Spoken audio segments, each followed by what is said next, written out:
पार्थ पवारांच्या जमीन प्रकरणानंतर संतप्त अजित पवार सरकारमधून बाहेर पडणार होते। अंबादास दानवेंचा मोठा गौप्यस्फोट, तर दानवे खोटं बोलतायत, बावनकुळेंनी आरोप फेटाळले।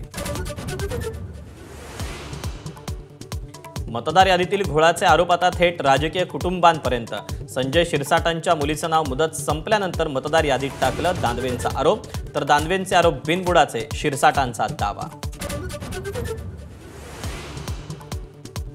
ठाकरे बंधूंच्या संभाव्य युतीमुळे कार्यकर्ते अति उत्साहात, ठाकरेंचा सेवक तोच मुंबईचा नगरसेवक, शिवसेना भवनाबाहेर बॅनरबाजी।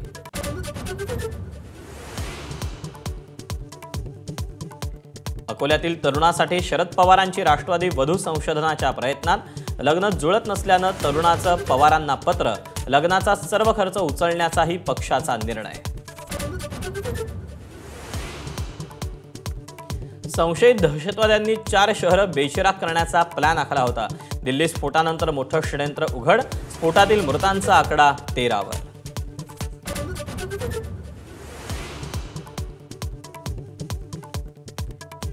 अहिल्यानगरच्या खारेकर्जुनेमध्ये बिबट्यानं उचलून नेलेल्या मुलीचा मृतदेह 17 तासांनी सापडला।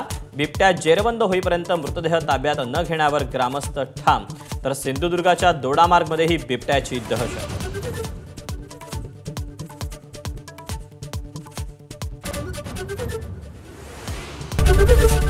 एबीपी माझा, उघडा डोळे बघा नीट।